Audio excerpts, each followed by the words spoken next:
on. Yes, absolutely. We have a great show in store for you today. The topic is going to be BDC, the Great Debate. So without further ado, Stan, welcome.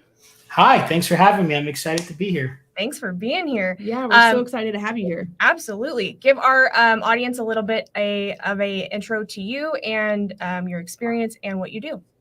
So I'm Stan Sher. I'm the founder of Dealer eTraining. I have been in the automotive industry for the last 20 years. Actually, this year, a few months ago, I celebrated 20 years. And I've been able to do a lot of interesting things. I've sold cars. I've managed dealerships. I was a GM for a little bit. I was an internet sales BDC marketing director. Started Dealer eTraining in 2010, focusing on BDC. And I've evolved into a lot more things like dealership operations. A lot of people don't know about me, but I was also in charge of growing CSI for a dealership before. And so that's been a lot of what I've been doing in recent times alongside with BDC and digital operations. I also wrote a book, not automotive. I wrote a book that I released almost about a year and a half ago called Social Shares of Skills That Pay the Bills. It's almost like a little mini biography, just, coming up. With different challenges in life.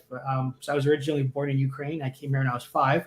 And so I wrote a book basically on how to survive and thrive and with all the challenges that happen in life. Outside of automotive, I own a credit repair business. And for fun, I love to play guitar, drink wine, and smoke cigars. Wow. So I try to be a very well-rounded person. But BDC operations is very near and dear to my heart. This is what I've been good at, and this is what I've pretty much carved out a niche career for myself. Yeah, I think when I hear your name, a lot of people associate you with BDC, especially, myself. I think that's how you and I came to be in the same circle. It's funny because my husband was asking me this morning. I was telling him, I said, hey, if you want to watch the podcast, we're going live around noon. And he's like, oh, who's your guest? And I was telling him about you. And he's like, oh, well, how did you guys meet him? And I'm like, honestly, with Stan, I said, I don't even know the first time we technically met. I said, it could be a conference. It could have been, we just ended up Facebook friends first and then met at a conference finally. We met at a SocialCon for the first time in person. I think I thought so, but I didn't know where we connected on social for the first time. That's one of those things with this industry. Yeah. You connect with so many people on social media first, and then finally end up meeting them at a conference, and you just feel like you've known each other for so long. Yeah. I think it was in Vegas last year because Stan signed the cardboard cutout of you. That's true. I wasn't there. My booth was right next door. I was literally right next to your booth, and you weren't able to make it. I remember. Yeah, that's a fun story if you guys don't know that one. Yeah. Shasta was supposed to go with us, and then she had an emergency appendectomy last minute. So I thought I was going. I thought I was going. I was determined, but doctors and everybody was like, mm-mm. Mm-hmm. We all knew before she did that she wasn't going. Yeah. So we bought tickets and made her think that we bought her some too. Yeah. No, I still thought up until I think that we were flying out on a Sunday, or everybody was supposed to fly out on a Sunday. And I thought up until Saturday that I was still going. And I went over to Robin's house and was limping with a hunch because my insides hurt so bad. And finally I was I felt like I was letting Robin down because I thought she thought I was going, and told her, I was like, I don't know how to tell you this, but it's going to be really hard for me. And she's like, you're the only one who doesn't know that you're not going. Oh, why didn't you tell me? I love Robin. She's so cool. Oh, she's the best. She's awesome. So, without further ado, I know that the BDC topic is such a hot one. It's funny. We talk about it every week. The first episode that we did of the show was about BDC processes, and to this day, it is still our most streamed episode, which is just. I don't know why, but it's shocking to me, which goes to show that it is a topic that needs to be discussed more in the industry. And it's something that people want to talk about, need to know. And I think there's a lot of questions that people don't even know to ask, So you do a lot of training in dealerships with BDCs, right? Yes. Okay.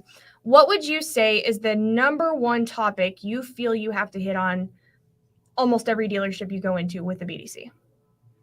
I think a lot of it's mindset. I think I think the number one topic, even before phone skills and CRM processes and email templates, I think it's just being able to manage your time a lot better. And for the longest time, I didn't focus on that. And then I just started to realize, why are people only making 50, 60 calls a day or 30 calls a day?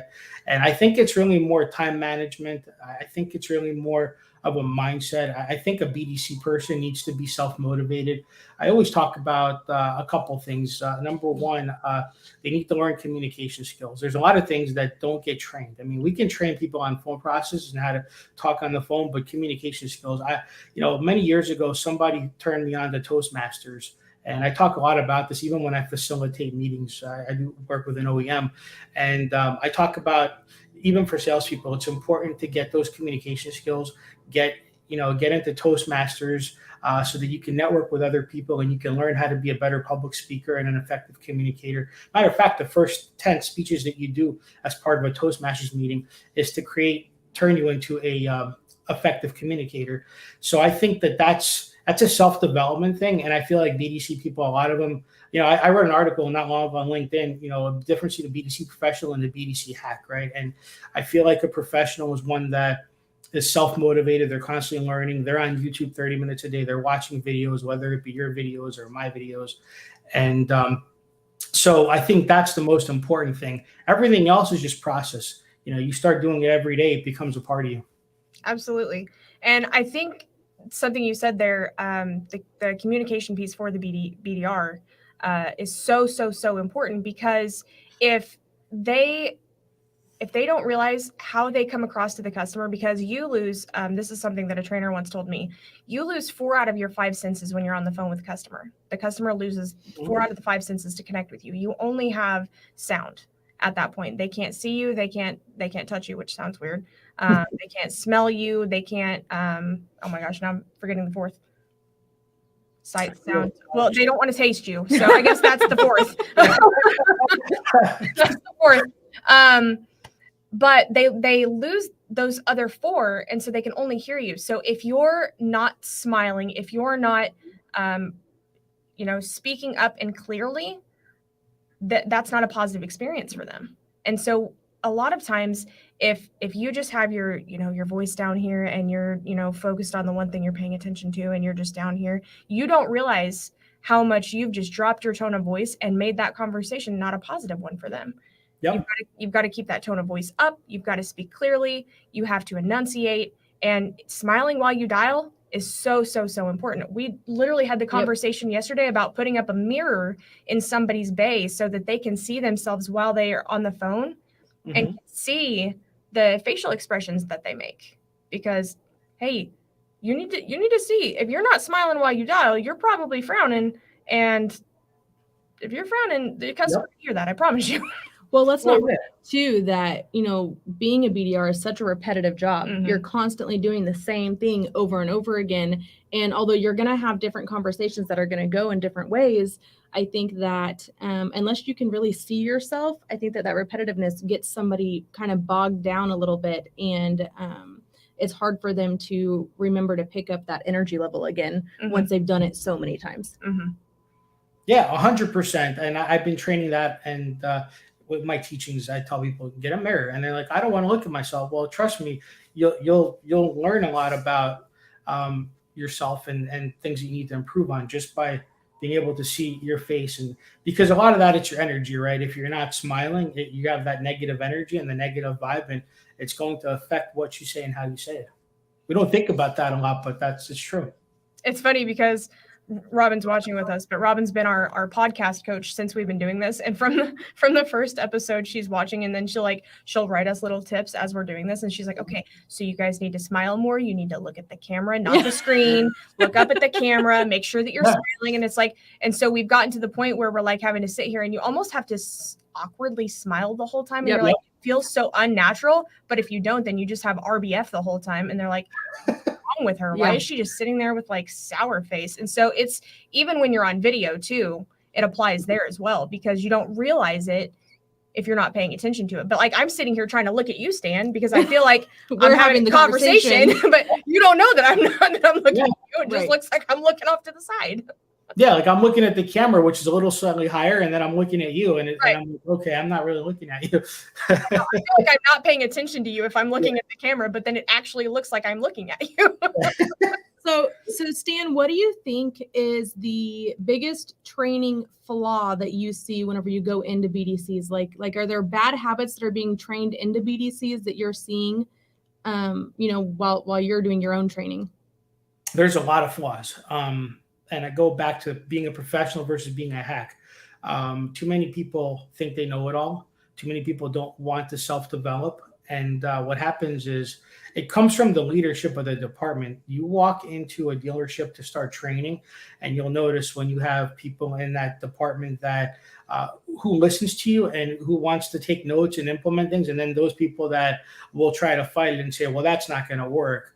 I disagree with doing it this way or doing it that way. And you're going to get that. And it all comes down from the leadership. When you have a BDC director, manager that is all about getting trained and all about taking notes, that's that to me is a win. But then I've walked into dealerships where no matter what I've trained, when I left, they went back to their same old ways. I also think that the biggest flaw is the dealerships that don't regularly train or coach. They don't sign up for a program.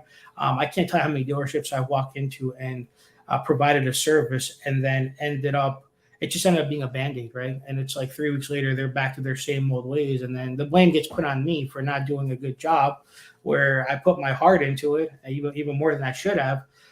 So I think it just comes down to the biggest flaw is just the person's mindset. Absolutely. Well, and the leadership not being properly trained or people bringing in managers who aren't properly trained or properly prepared for the job. And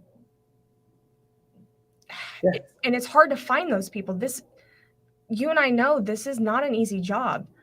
For somebody to do it the right way and know it in depth it's not an easy job. It's not easy to teach. It's not easy to learn, and it doesn't happen overnight. In training somebody for that position doesn't happen overnight.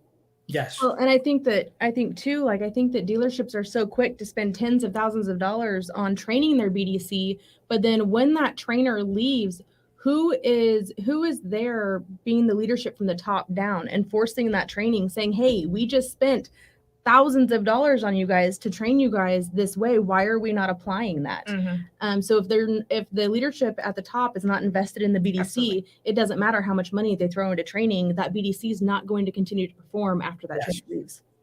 Mm-hmm.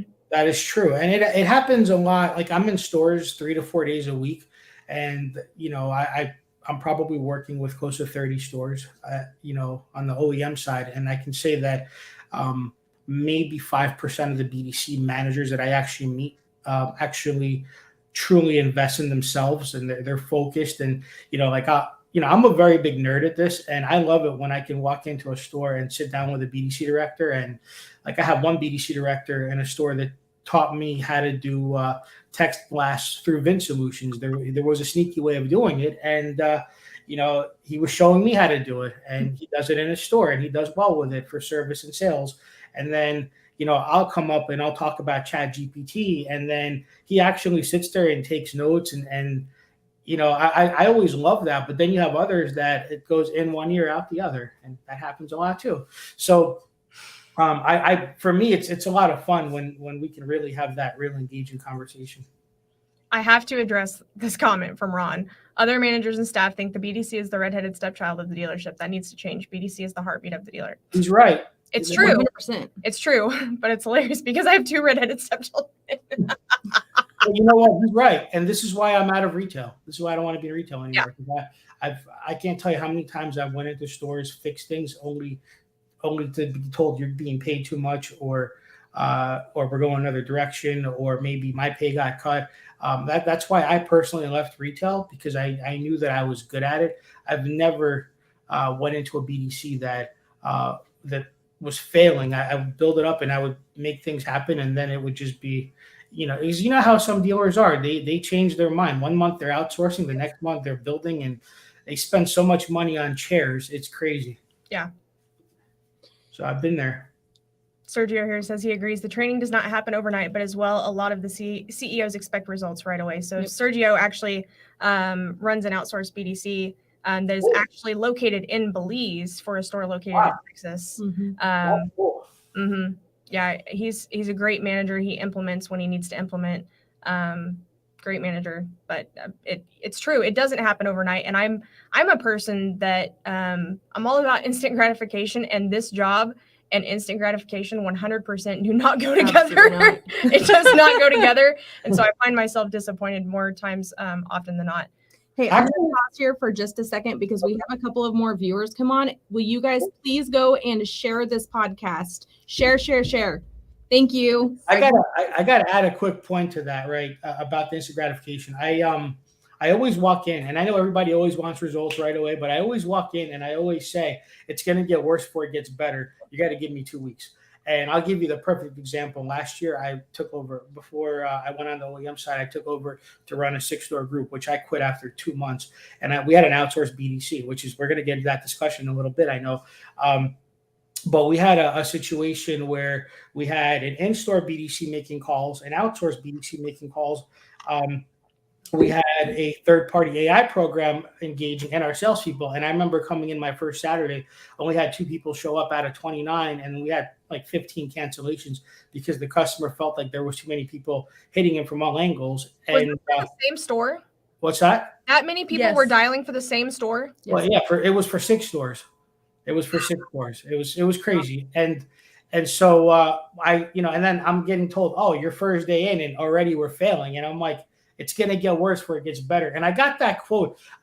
You ladies are a little younger than me by a couple of years, but there was a really, really cool movie that I loved from 1989 called Roadhouse with Patrick Swayze, where he was a bouncer, and he would get hired as a consultant to go and fix a broken bar. And the first thing he said, remember when the owner said to him, oh, it looks like things are getting better. He said to him, it's going to get worse before it gets better. I always use that as my analogy for it's going to get worse before it gets better. You're going to have to give me a couple of days. So ultimately in that store, I fired the outsourced BDC. I shut down the AI program. Everybody was coming to me, hey, we need leads to call. And I said, no. You're going to call the people that you didn't sell to. You're going to give me 2-3 weeks to give us a little bit of a cool down period. I go, next month, we're going to hit the ground running. I hired 8 people. We built a room and we started killing it. 30 to 40 appointments Saturdays per store. I had Saturdays where I ran an 86% show rate. We were selling cars. I eventually just got fed up and I quit because of all the other nonsense that came along. But it always gets worse before it gets better. And that's what people need to understand. I agree. You said something there. It's funny because I just grabbed a notepad to write it down because I wanted to remember to come back to it. You said something there about the BDR saying something about wanting more leads to call. And so I've worked with stores in the past that the BDC would complain saying, our leads are crap. We need better leads. We don't have enough leads. And the numbers proved they had enough leads and they weren't doing enough with them. So, what's your combat to a dealer when the BDC is saying, we don't have enough leads and we don't have the right kind of leads? I just look at how many times you call them, how many times you text them, how many times you email them. These leads respond to you. And it's so funny now that I'm doing stuff on the OEM side. There's like JD Power surveys that we work with, right? And what's cool about that is we go through this little thing called a rejector report, where when you look at a dealer's CSI, and it shows people that shopped the store and then ended up going to buy the same brand somewhere else. And what's cool about that is I get to start to see the rejector on a digital end of things and on a showroom end of things. I get to see where why the people are leaving. And it comes down to sometimes they don't come into the dealership and buy somewhere else because of the communication. Questions weren't answered. It was a difficult situation of getting price. Sometimes it's inventory, right? But I get to see that now. And the one thing that I tell the dealers is, when they tell me, hey, the leads are bad. Well, I'll tell you what, why don't you get a call monitoring system in place? Get like a call review or something, right? Or a Car Wars or I think Total CX, whatever they are, right? And why don't you start getting alerts, and set your alerts up to alert you when a question is not being answered properly, and then start to really dive into why you're missing business. Maybe it's time that we change our conversation. Especially we had the opportunity to change our conversation in the last couple of years.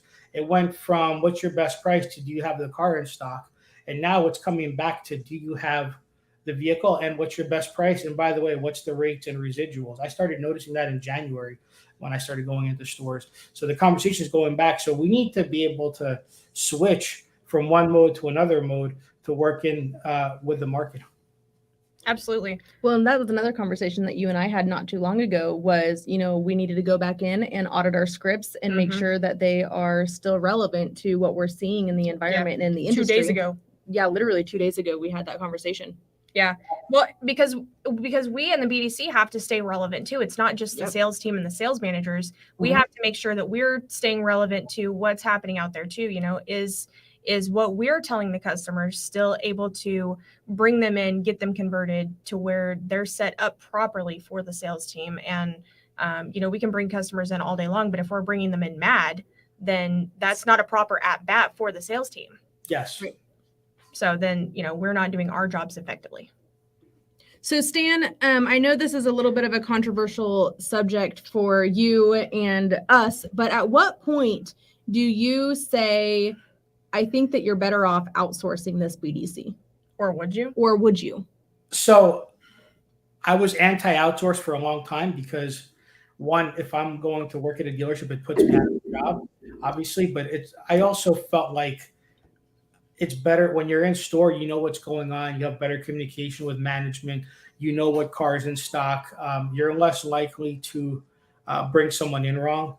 And that's really my issue. Now, keep in mind, during COVID, I took a job running an outsourced BDC company, and I did it for a year. And I took over my friend owns a BDC company, and I went to work for him, and we had a lot of untrained people. And during COVID, it was a different situation. We were pushing more digital retail, we had a major dealer group of like 10 stores that had Roadster in their stores. And I just came out of retail for a year where I was using Roadster. So for me, it was actually fun to be able to incorporate that and train the BDC to use that. We had a situation where we had only 20% of the managers were working. So what would happen is our BDC was not able to answer questions properly, overcome objections. They just got thrown into the job, and we were sending out millions of emails every single day to management, and nobody would respond, and we couldn't get back to the customer. So finally, I created a little training program within our BDC company, and I got on the phone with all the GMs and said, hey, we're getting all these pricing questions. You guys have Roadster. I know how to use it. Do you mind if I train my people how to use it so that we can at least get over that hurdle, get the customer what they want, give them that experience, and then if it comes time to getting a commitment or pushing it further, then we'll contact you, because I know you don't want to get hundreds of emails from us every single day. And they all agreed. And so I made that part of our process. I trained everybody on how to overcome objections, how to talk to customers. And, within a week, we started to do a better job. That's why we talked about DR a little bit yesterday on the phone when we were prepping for this. That's the whole scenario for me. Now I'm doing stuff on the OEM side. DR is a very big thing for us, especially with the OEM that now that we're going through everything that we're going in this industry now. I think there's a big need for it. I just think that we need to work it a little smarter. But at what point do we outsource the BDC? I mean, I always felt like it was a Band-Aid. It was always like, well, we can't get it right. Let's just get somebody making calls for us. And I've seen the dealers flip-flop constantly, outsourcing and then bringing it back and then outsourcing. And and I've seen it work a handful of times, and I've seen it fail a lot of times. And that's why I kind of have this internal struggle. If I had my own outsourced BDC company, I would do things a certain way to retain that dealer. I would get more involved, and I would communicate with the dealers more. I would probably do a meeting every 2 weeks and make sure that they communicate with me. The reason why outsourced BDCs fail, and I'm sure you see this too, is because of the lack of communication with the actual dealer. Yes. They just want things to be done, and that's it. Yeah. Oh, sorry. Hold on. I wanted to try to. I left this comment up here for a reason. I wanted to address it so that when this gets uploaded for the podcast, that people can hear these too. So Ron's comment says, "Everyone looking for the free cupcake, the easy lay down lead. They don't want the grinders. Only reason because there isn't coaching and training in the BDC. They see training and coaching as an expense, not an investment." Or they use the excuse they won't implement it once the trainer leaves. Not the BDC's fault. It's a leadership problem. And it absolutely is, because you have to inspect what you expect. And there's no reason for the GM, dealer, principal, owner to pay thousands and thousands of dollars for these training programs, coaching programs, so on and so forth, if it's not going to be implemented. Right. 100%. He's 100% right. Absolutely. Robin, it's why Anthony Alagona and Epic BDC exists 100%. You know, and I think that Stan hit the nail on the head there whenever he said it comes down to communication. So something that we do is that we do. I think this could be a drinking. Take a shot. So something that we do is we do weekly calls with our dealers. And I'll tell you, we know the ones that show up to those weekly calls are the ones that are the highest on our board. They're performing the best. They have the highest show rates, highest sold rates. You know, we've got the best results, and the ones that don't show up are really the ones that they want the BDC to be a set it and forget it. Yes. They want that Band-Aid. They just want you to do the thing and let them know when they have appointments in the door. And those are the ones that they rarely work out, but they're probably not going to work out with an internal BDC either. 100%. That's why they keep switching. You know, every couple of months, we're going to do it this way. We're going to try this company. Then we're going to bring somebody in. Then they're going to fire somebody who actually did a good job for them. Yep. You know, or sometimes they'll bring in somebody really inexpensively that doesn't know what they're doing. It's, you know, it's insanity, right? Definition of insanity, right? Doing the same thing over again. Yeah. Same result. Yeah. It takes what I found, and there's, you know, I didn't realize, and you and I talked briefly about this yesterday. I didn't realize how many outsourced BDCs were out there. Like, I hear of the big ones. Obviously, we know Anthony and Appointments That Show. Mm-hmm.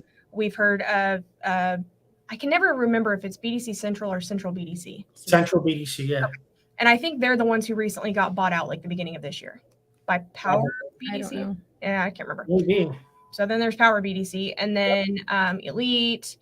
But anyways, I had recently tracked down a whole list of all of them because I was working on some project, and found out there was a whole lot more than I realized there was. Yeah. And then it went even further back than that, from ones that had closed since then that were open before COVID even happened. There was a lot that came about after COVID. Yeah. And so I've started working on this because of a post that had started in a Facebook group, which is what you and I spoke about yesterday, and realized that so many dealers have been burned by outsourced BDCs that's why we have to work so hard to try and change the narrative, because they had all set it up more so as a call center and not as an actual BDC, but they would slap the BDC title on it. Yep.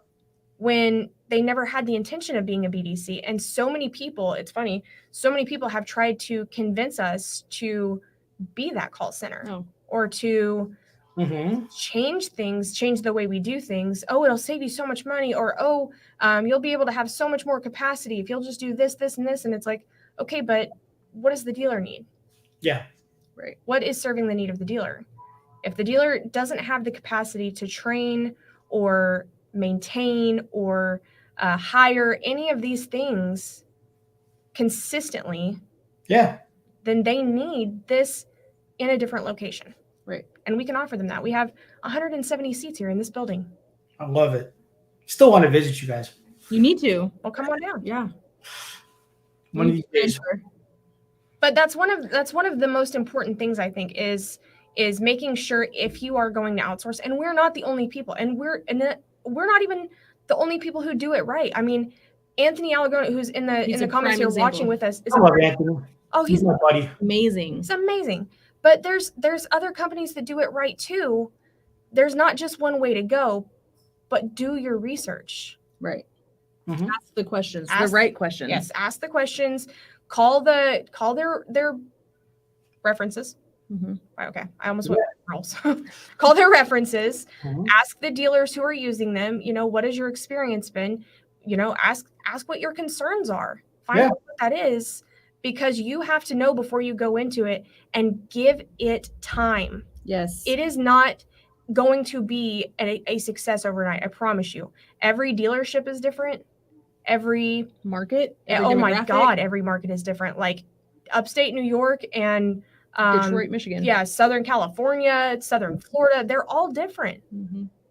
They're all different. And I'm sure training is the same way. I mean, how do you know when you go into a dealership in a different part of the country? How do you know how to train them effectively? Yeah, their customer base is going to be different. Mm-hmm. I usually figure that out when I get into town, and I'm like, okay, so I'm gonna have to dial it down. I'm used to building big BDCs, right? So I'll walk. If I end up in an area that I could just tell it's a small town and that store sells barely 100 cars, I'm gonna have to bring some energy, but I'm gonna have to dial it down a little bit. I'm not building a 30-person BDC. I'm probably only going to work with a 3-person department where the manager is going to be more hands-on, and it's actually kind of cool because I changed my mindset a little bit, and then I do bring some of the intensity, and I do bring a lot of recommendations. Hey, maybe you should consider this for marketing and that, but then it just becomes more hands-on, and then I realize that they're not getting more than 300 leads a month. So I have to teach them how to maximize better on that. And then I have to introduce, lease retention and service drive, and, just to be able to give them a reason to be able to maximize every opportunity.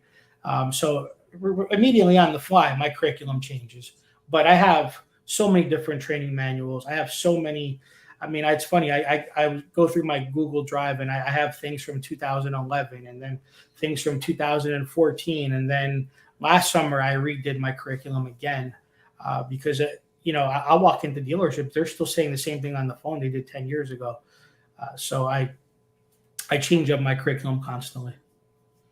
Ron says, what is your guys' thoughts with the BDC manager or director penciling a deal? With the high demand, the internet is the new showroom. Sense of urgency. Get the numbers now since the customer is online and is looking at other dealerships. I love it. You know what? And that's one of those things where if you have a BDC director that sold cars and knows how to close, it's great. I've done it. That's one thing that I'm fortunate in my career is I wasn't just a BDC director that knew how to talk on the phone. I knew how to sell cars. I could jump out, take it up. I can pencil a deal, appraise a car. I could even spin a deal. So for me, if it's me, then yeah, I can do it, no problems. And I usually get the authority to do it, but there's a lot that don't. That's just a different skill set and experience, my opinion. I think, I would have more questions first. Myself personally, like, why are we penciling this deal? Why are we not bringing them in? Are they too far? Are they hours away? Why are they shopping with us and not more locally? I mean, not going to ask them, why are you shopping with us and not a dealer closer to you? But yes. I would ask the questions that would lead me to that answer, to figure that out. And obviously the first goal is always to get them to the store, because we know their odds of buying are 80% higher once they're in the store. Yes. Mm-hmm. The odds of coming up with a down payment or a co-buyer if needed are 80% higher once we get them in the store. But we have to remember, and this is where a lot of what I do on the OEM side of things happens. We have to, this is where digital retail is important, because, love them or hate them, Carvana, we might not like them because they mess with our business on the retail side, right? But one thing that they did a great job of doing is selling the customer on that customer experience. I mean, that customer journey. And so, and it's funny now that inventory is coming back, there's dealers that are more willing to use their DR tool. To Ron's point, with penciling a deal, you have a DR tool most likely on your website. It's not that you have to work a deal and sell a car. It's really just to give that customer that experience. They have a question. They don't want to be brought into a store and sit there for 8 hours. And I'll use an example. Both of you, right? Married with kids. Do you have time to go into? You're that newer generation too. You don't have time to go into a dealership on a Saturday and waste your Saturday away, right? If you put a lead into a dealership, you just want to make sure the car is there and the terms are right and it's a fair dealership. You're just going to buy the car. It's a little easier for you because you work with dealers, so you know who to call. But just imagine if you weren't in the industry, you don't have the time to, when can you come in and then just work that whole process. Some people just want that I hate to use the word frictionless, but they want that frictionless experience. And that's why it's important to be able to start utilizing those digital retail tools. We talked about this yesterday, but, and we, in OEM land, that's what they're pushing right now. They're pushing for the dealers to start utilizing that because they want to give that customer the experience.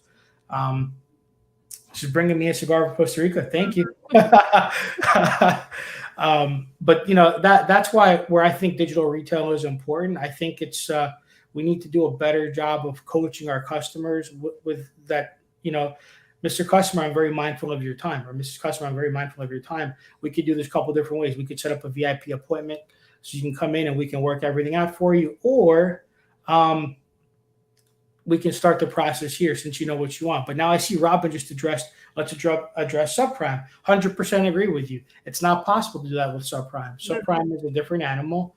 Subprime is a situation where we do need to meet face-to-face, and we have to have the right word tracks to let the customer understand that this is not a process that we can do over the phone.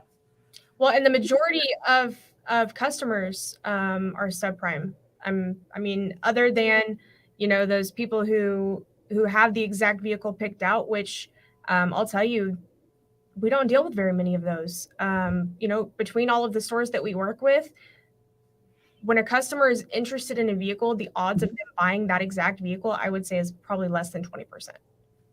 The vehicle they put the lead in on, less than, and 20% is probably even still high. So the fact that so much can change from the beginning of the process to the end of it, and that so many of our stores do offer that digital retailing option, and that things can change from the start of the process to the end because either, they want to lay eyes on it, and then by the time that they do, something was wrong with it. It didn't smell right. It didn't drive right. It wasn't that exact thing. Or they got there and saw, oh, actually, I kind of like this one over here better. Or this one actually kind of looks more like what I'm looking for, and then grabs their attention. And I told my team this the other day because I'm a perfect example of this. When I bought my last car, I went to the dealership, and this was actually right after COVID. It was July of 2021. Right at the very tippity top of the new car inventory shortage. I went there to place my order for a Kia Stinger. Love that car. Of it. I loved the Stinger. I knew exactly what I wanted. I knew the color. I knew the trim level, everything. That's all I was going there to do. I walk in, go to meet with the salesperson and start talking about this. I look out the window. I see a 2022 K5 GT. And I ask, what's up with that car? Tell me about that. And he's like, oh, it's one of the new K5s. It's a GT. It's got the turbo in it. I'm like, I got nothing else to do. Let's go take it for a drive. Took it for a drive. I bought it that day. I didn't place it for a Stinger. The wheel makes the deal. That's what I was taught 20 years ago. So in that, I knew what I wanted. I walked in knowing what I wanted that day. I was placing an order for a Stinger. I had no intentions of buying a K5. I had no interest in a K5. I still drive that car almost 2 years later.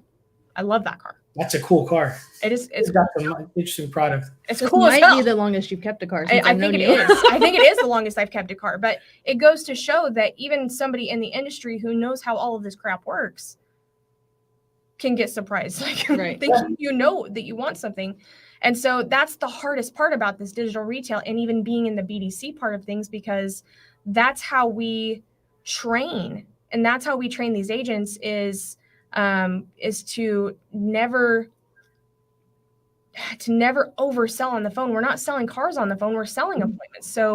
So knowing that we lose out on certain opportunities because of the fact that we're not getting them in the store, and some other dealer does work a little bit harder to get them in the store and does, how do you know where that line is? The way that I like to work it is with the digital retail tools is I like to get a commitment out of the customer.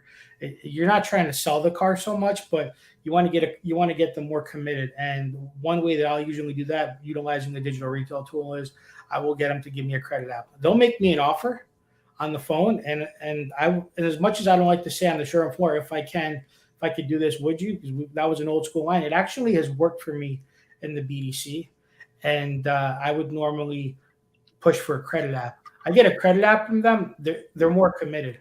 At which point, then I can. In your situation, you work with a lot of dealers. In your situation, if you had to go to that step, you would have to end up getting a salesman involved or a salesperson or a manager involved, where it would have to be a real-time communication where I'm trying to bring this person in. They're not willing to do it unless we could do this.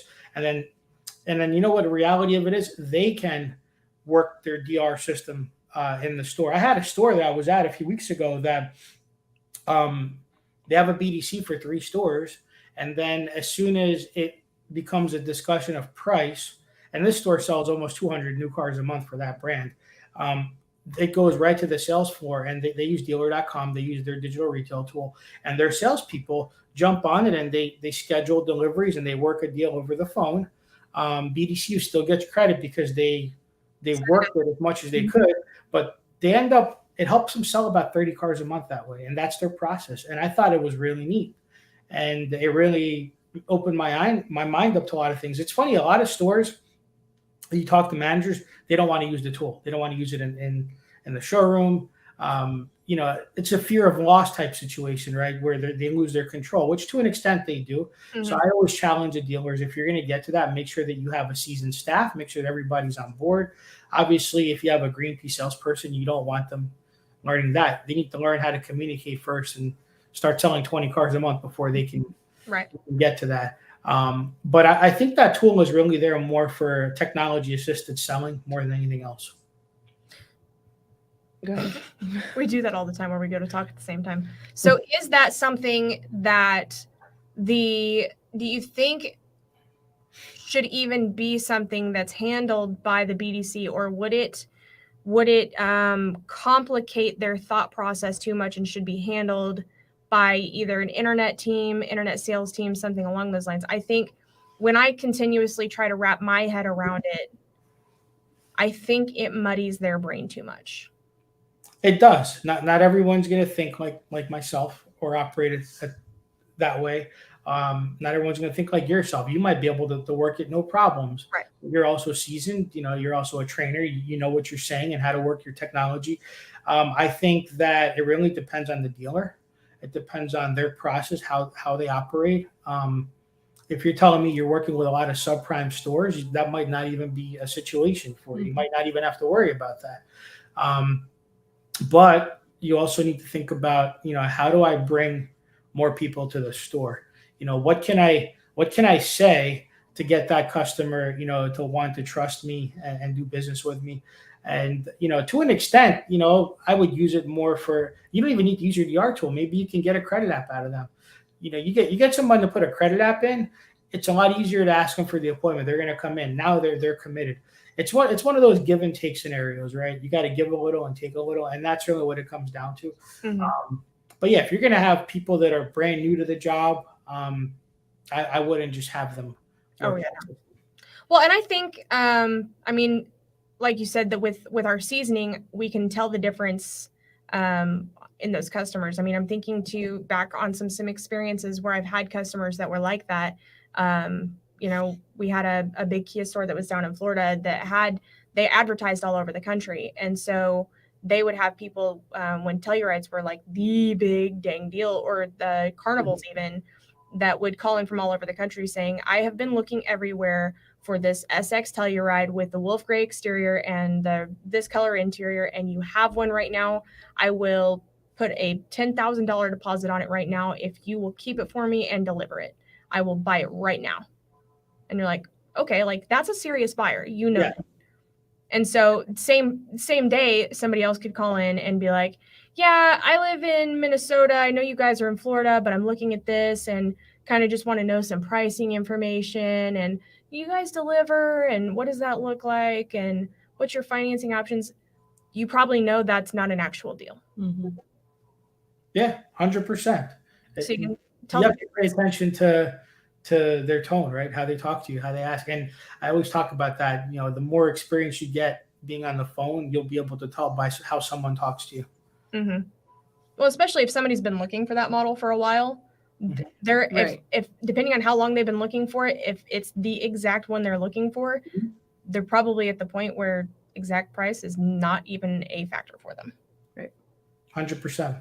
Stan, we talked about something a little bit yesterday, and I think that we even touched on it earlier on the show, but how do you feel about there being too many hands in the cookie jar whenever it comes to BDC? I think that personally, I think that it muddies the customer experience substantially, but I'm curious to hear your thoughts.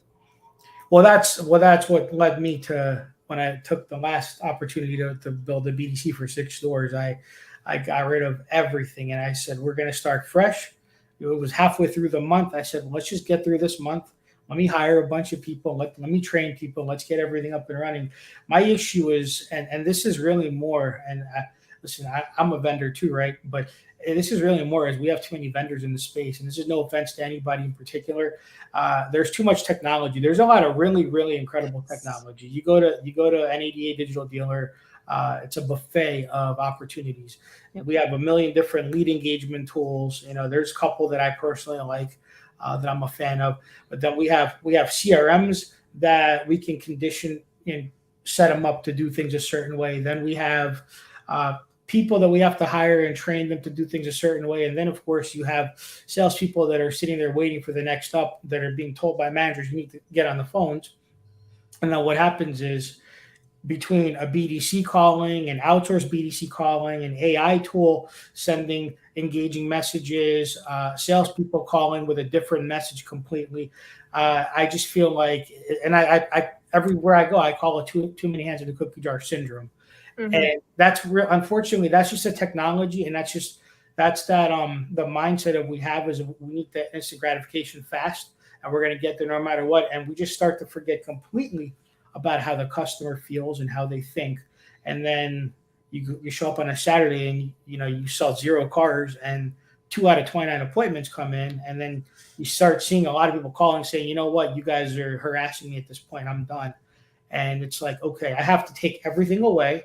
And I have to say, okay, you're going to make these calls. You stop sending these text messages. And it's funny, I was using, I'm not going to mention the name of the company, but I was using a text message lead engagement platform that was set up to do follow-up as well. And I did a lot of good stuff with them in the past. And I said, you guys are done. Stop sending anything. In fact, the only person that's going to send out a text blast is going to be me because I actually learned from them how to operate. And I did really well with sending out text blasts. And so I would, as soon as they stopped their nonsense, I started using their system my way. We had a lot more effectiveness with that. I just feel like it's being mismanaged. There's just too many pieces of software and technology. I mean, if you think about how many logins do you have? I mean, you work with a lot of dealers. You have a bunch of logins, right? Not just to their CRMs or their websites, but also their third-party lead sources. And Cars.com says you have to do it this way, and Car Gurus does it this way, and then Auto Trader gives you this call monitoring tool, but then you get call review and call review wants, and it's just too freaking much. Yep. Yeah. So my issue is we need to manage this better. Like, especially GMs and owners, they need to sit down and look at what they're spending their money on and be like, well, isn't this going to conflict with this? And it might take them 2 days to lock themselves in a room and, and create a spreadsheet and realize, well, I'm paying for this and this, but then this is interfering. How do I streamline everything? That's, and that's what, when I tell people it's going to get worse before it gets better, that's what I'm talking about. Yep. I need to dissect it and break it down, and let's do it right this way. It's so true. How overwhelming it is. And it's funny because I didn't realize it until after, Ron says, where's the ROI truth? I didn't realize it until after we started the podcast, and I would go through. And at first I was individually like picking who I would invite to the podcast. Mm-hmm. And as I was going through my Facebook friends, I'm like, I don't even realize like who some of these people are. And so then I would like open up their Facebook profiles and try to match them based on their job descriptions in there. And their freaking job descriptions tell me absolutely nothing. Like, mm-hmm. Or then I would go to LinkedIn, and then like their LinkedIn would be like Chief Strategist Officer at Digital blah, blah, blah. And I'm like, nothing. I know nothing from that. And like, they think that they're being so creative with what they're saying. And it's like, you're actually doing the opposite. You're doing the opposite of what you think you're doing by making yourself sound smarter or more advanced. You're not helping me whatsoever. You know what you do. or be able to count on you. If I have a dealer who's like, hey, do you know anybody that does blah, blah, blah? I might. I have no idea though. Yeah, you know what? And those are the people that just like to stay under the radar. They don't write blogs and they're not out there as much. Yeah, it happens. And that's why we have to continuously brand ourselves and be known. And so people know, like I know what you do, you know what I do, right? People commenting here that, they know what I do and what you do. So, we're constantly out there where we're trying to be seen. That's how we get business. That's how we grow. Right. Well, and it's like, I think about it every time we come to prepare for a podcast, and on LinkedIn and Facebook, every single time I invite all of my contacts on LinkedIn, and every time I invite all of my Facebook friends. And I think about it when I do it. I'm like, oh, I'm going to piss some people off, because there's people who are definitely not going to be interested in watching this, because they're people I went to high school with, or people who aren't in automotive, and they're not going to want to watch this or whatever. And I'm like, ugh. But at the same time, I want people to know what I do, because I get very upset when I find out that I recommended another company when I had somebody who I would have rather recommended had I known that they did that. Right. Like, did this service that a dealership asked for, and I liked person A over person B, but I didn't know exactly what person A offered. Yeah. So I want people to know, this is the service that I offer. This is what I do. These are all the things we do. We've had people who in like recent months came to us and said, we didn't even know you guys still did social media marketing. And so like, we've tried to make sure that we mention it in the podcast, like, hey, we still do social media marketing. It's not just BDC, because we talk about the BDC so much that people think that's all we do. And it's like, we still have a whole marketing department here. Like, we have a 10,000 square foot building here. I promise you, we have room for both. And so it's important. If you're not talking about yourself, I promise you, nobody else is. It's true. It's true how similar we are. I had my training company, and I had a social media company. I don't do anything with it really anymore, but it's funny how similar we are. It's wild. I wanted to go back to Kim's comment here real quick. Simplify the lead sources, listen to the calls as if you were that customer, and learn what they need to do to get them in the door. They called for a reason to buy the car, and then we should never forget what it's like to be a customer. I will tell you, if in your BDC you don't have the ability to listen to calls, stop what you're doing right now and go find some vendor, some provider that will give you the option to listen to calls. I recommend Call Review personally. I do too. I have no personal buy-in with them. I just have used them a lot and recommend their service. Yeah, I like Call Review. I like Total CX. There's Car Wars. I mean, but I worked with Call Review one-on-one when they were a brand new company. They were we were actually one of their top dealers, because I listened to what their guidelines were, and it's funny, we had a training company in our store at the time, and once we got rid of them and we started doing things on our own, our results went up. We did everything organically. We changed up our word tracks, even how we asked for the appointments. I was in the Bronx, so it was a different world, and we were killing it with Call Review. And this is before you could do outbound calls with them. This is just when they were just sending you alerts on inbound calls for sales and service.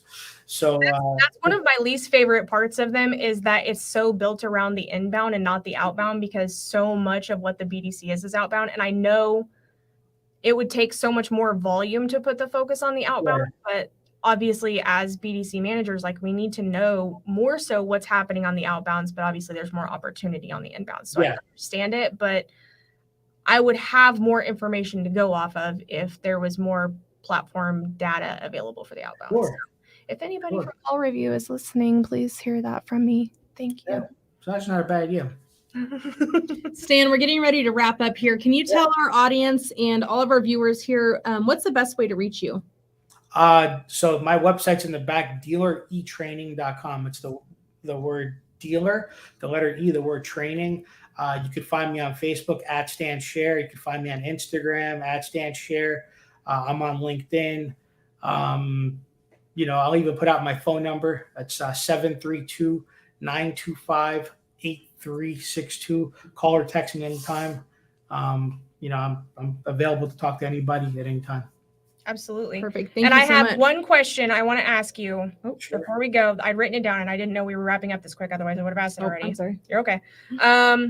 How trained do you feel is too trained in the BDC? Oh. I don't think there's enough training. Too trained, I mean, that's a mindset of somebody who thinks they're great and they aren't. They think they know everything. I don't. There's no such thing as too trained because it's ongoing. Our market changes. You know, we go from price shoppers, you know, people shopping for price, to is the car available, to how much over MSRP are you charging. I don't feel like there's such thing as too trained. I think that we all have to learn from everybody. And I'm not just saying learn from automotive people. I mean, I'll sit there and I'll watch Gary Vaynerchuk and I'll study him, and I'll study Tony Robbins. I'll study people that weren't in the auto industry because at the end of the day, and I've been saying this for years, and I'm going to continue to say it, we're really not in the auto industry. We're really in the people industry. Exactly. Mm-hmm. You know, so our whole job is to communicate effectively, to be able to listen, overcome objections, and get people to agree with us. That's our whole job. Mm-hmm. You know, the car, the transaction, that's like the byproduct of everything. That's where it ends. But then from there, you have to be able to maintain that communication so that you can bring them back and sell them more and service them.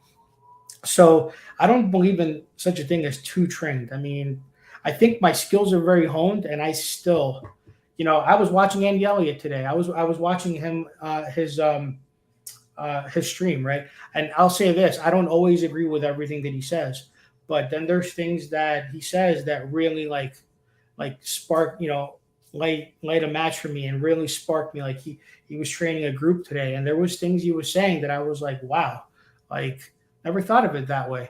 And like I said, I don't always agree, but then there's things he says, you know, and if there's anybody that's really I've been inspired by for personal self-improvement in recent times, it's just watching his videos, both in personal life and in business. And so I have to say that there's no such thing as too trained. You have to constantly be reading. You have to constantly be blogging, putting out content, not only training yourself, but also inspiring others.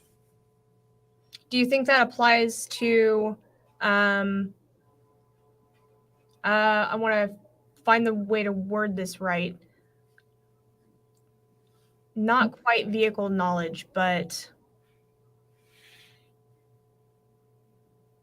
vehicle knowledge. So yeah. So my bigger question, I guess, is if they know too much about the vehicles or about the financing process, can it hurt them more than it helps them? You know what? It depends on the customer. If you're selling Audis, then you know what? You probably should know a little bit about your vehicles. You know, if you're selling Kias, maybe not as much. But then again, the K5, you know, it's a more advanced vehicle. I think it really depends. I mean, if you're dealing with subprime, maybe not so much, because really the issue is what can I get you approved on? But when you're dealing with, you know, that Volkswagen, that Audi customer, that BMW customer that might be an engineer that knows more, they're going to ask you questions. Or maybe if you're selling commercial trucks, you know, it just varies on, you know, what you're selling. Right. But is that for the salesperson or the BDR? Well, the salesperson needs to know their vehicles. Oh, yeah. The BDR, to an extent, it depends on the product. To an extent, it'd be great because if they can provide enough information, they'll do fine. But keep in mind too, you know, you go on a VDP page, it's got all the details. All you have to do is pull up a window sticker, Yep, and you know what the car has. You know, and you know, there's a lot of salespeople out there that don't know their product that can sell off of a window sticker. Just put me in front of a window sticker. I don't have the product knowledge on cars like I used to. Right. I am an enthusiast, so some cars I know. But if you put me in front of a window sticker, I will communicate it effectively. Yeah, and I'll learn something while I'm doing it too. Things change so fast. I mean, especially how quickly they will change the trim levels of each vehicle, and then the next year they come out and it's like, okay, well now this trim offers this, but no longer this, and it's like you have to keep up so much, and being expected to know all of that at all times, like, no. Yeah, I know. I had the hardest time keeping up. I was raised in a Kia store. I probably say this on every episode. I was raised in a Kia store, and I had the hardest time in the world when Kia did away with the LX, EX, SX models and switched to the S, EX, SX. Yeah. I still struggle with it because I literally, I could say all those models in my sleep, like of each one. I struggled so hard when they switched to those, and then they did the GT line and the GT, but only on certain models. Like, that was hard. And so when the BDC has to think about those things, and then they chance getting it wrong, and then they set up the customer to be, upset when they get in, I just feel sometimes that can overcomplicate things. And instead, hey, you know what? We're going to go over all your options when you get here. We do have some, we have 20 different Fortes in stock right now that we can go over with you when you get here. We just want to make sure that we pick you out the right one once you're here. Makes sense. I think there's so many different ways to do this right. There really is. I always say there's so many different ways to skin a cat, right? Yeah. Yeah. There's also so many ways to do it wrong. Yes.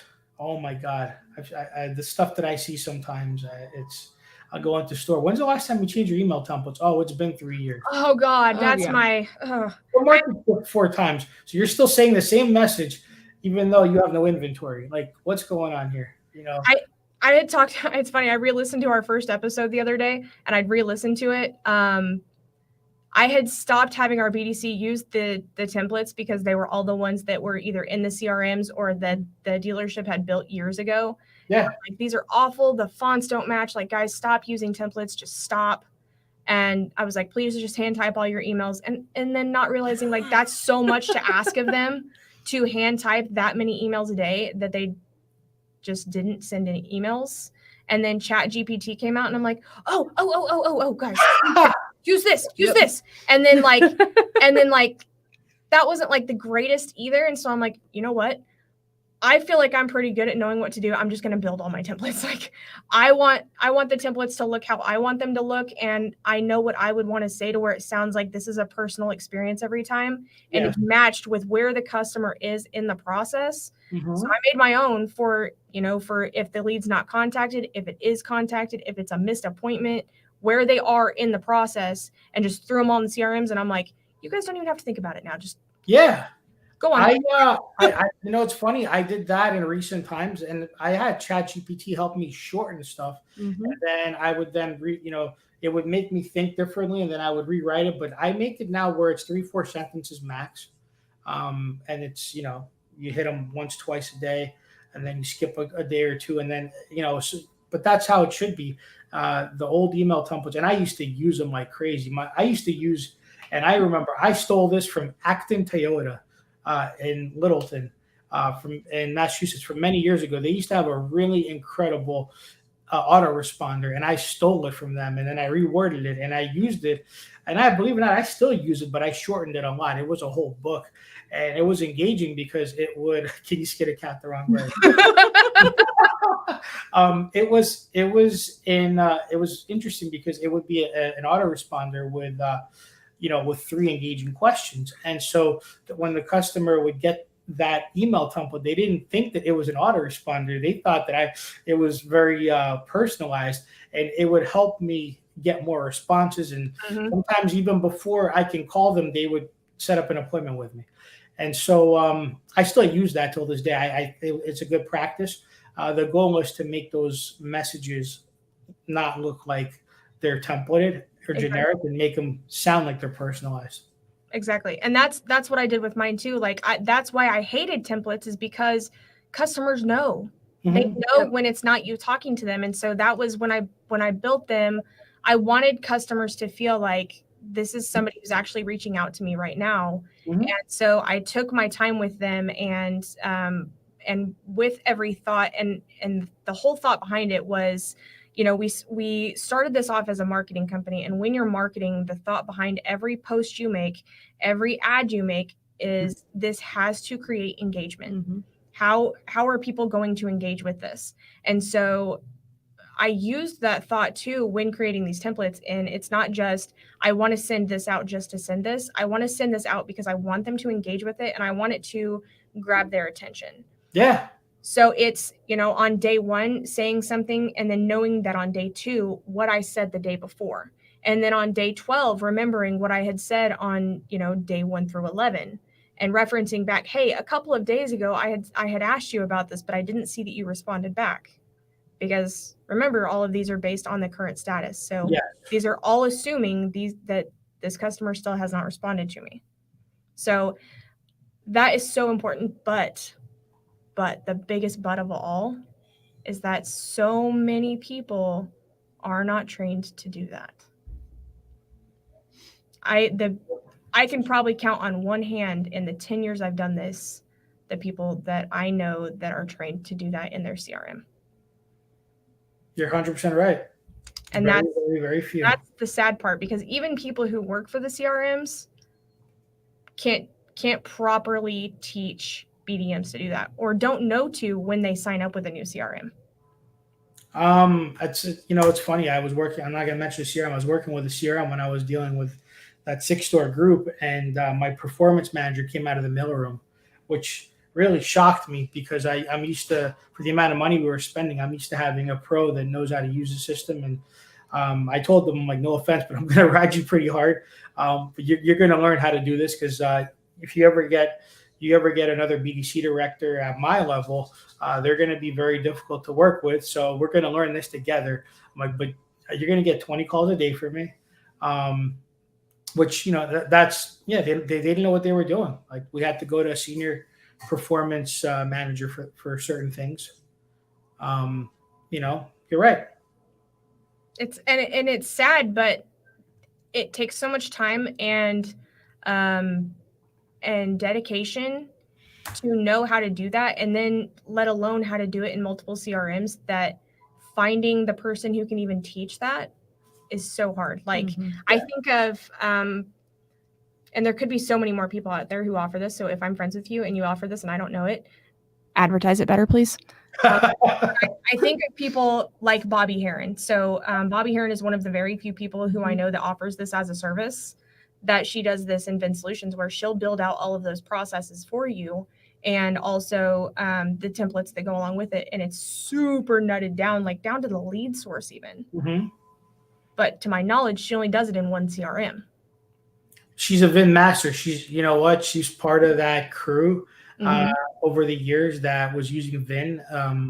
And she's a master of Vin. I know how to use Vin very well, but I've used so many CRMs. I will say that I'm not as good in Vin as someone like Bobby or Jared Killaway, who used to work for Vin many years ago too, right?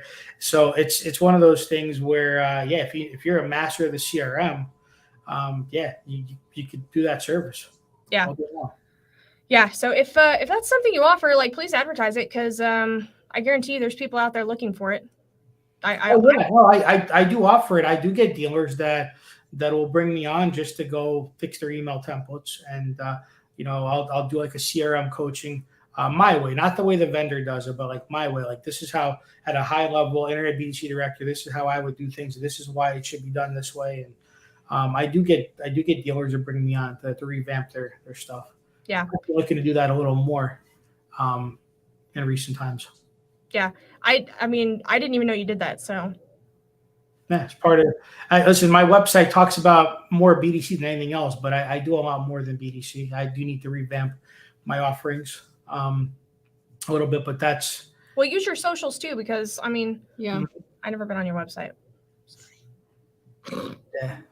But it's all right. There's probably a lot of people who've never been on our Epic BDC website either, because we don't drive a lot of social. We don't drive a lot of traffic there. So that's why we try to use our socials to, tell our story, just in case, people are never driven to our website. So if you're connected with people on social media, guys, tell your story there, because there's a chance they never make it to your website and they never know what you do. Yes. If so that's the case, it is so true. So anyways, this was a huge conversation. We knew it was going to be. This is hands down the longest podcast we've ever had. So thank you for that. We knew that it would be. We were prepared. Yeah. So this was wonderful. Such a good conversation. I know that we could probably go for at least 2 more hours and never stop talking. But let's stop it at a good point here. I think that we can probably have a part 2 at some point. Absolutely. And pick this back up. But for now, we'll put a stop to it as much as I don't want to because I talk BDC all day long. It's that's where my heart is. It's where my soul is. I do it all day long. I worked freaking 12 hours a day, and so.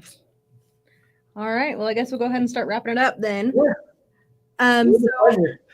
So Stan, we really appreciate you coming on the show. Everything that you have had to say has been so valuable to us, and I'm sure everybody else watching as well. So thank you so much. And we do anticipate doing a part 2 at some point down the road.